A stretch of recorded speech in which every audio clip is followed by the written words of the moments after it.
กือบ1 ปีที่เราห่างกันทำให้ฉันรู้ว่าฉันรักเขามากแค่ไหน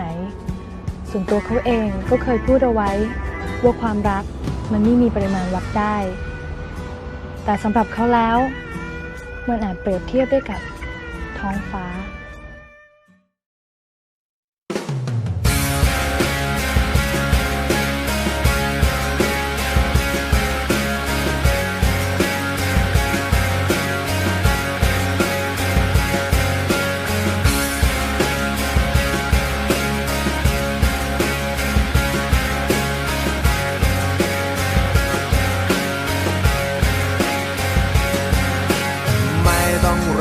จนล้นฟ้า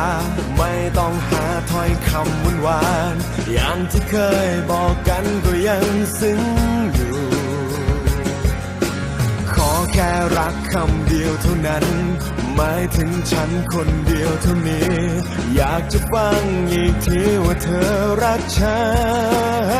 นไม่ต้องรักเท่าฟ้า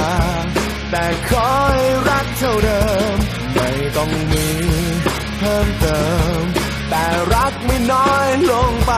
ไม่ต้องรักจนชั่วนิรันดร์ตราบที่ฉันนั้นยังหายใจขอให้เหมือนเดิมขอให้เหมือนเดิมไม่ต้องฝืนตัวเองเพื่อฉันไม่ต้องฝันจะเป็นเหมือนใครก่อนเคยเป็นอย่างไรก็เป็นเหมือนเก่ารักเท่านี้ที่เคยให้ไว้รักเท่าไหนก็ไม่สำคัญบอกว่ายังรักกันต้องการเท่านี้ไม่ต้องรักเท่าฟ้าแต่ขอให้รักเท่าเดิมไม่ต้องมีเพิ่มเติมแต่รักไม่น้อยลงไปไม่ต้องรักจนชั่วนิรันดร์ตราบที่ฉันนั้นยังหายใจขอให้เหมือนเดิมขอให้เหมือนเดิม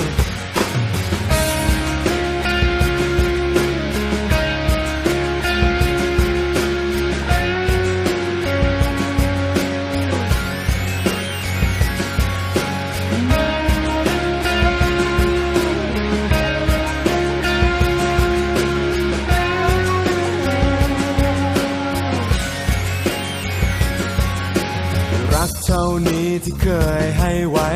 รักเท่าไหนก็ไม่สำคัญบอกว่ายังรักกันต้องการเท่านี้ไม่ต้องรักเท่าฟ้าแต่ขอให้รักเท่าเดิมไม่ต้องมีเพิ่มเติมแต่รักไม่น้อยลงไปไม่ต้องรักจนชั่วนิรันดร์ตราบที่ฉันนั้นยังหายใจขอให้เหมือนเดิมขอให้เหมือนเดิมไม่ต้องรักเท่าฟ้าแต่ขอให้รักเท่าเดิมไม่ต้องมีเพิ่มเติมแต่รักไม่น้อยลงไปไม่ต้องรักจนชั่วนิรันดร์ตราบที่ฉันนั้นยังหายใจขอให้เหมือนเดิมขอให้เหมือนเดิม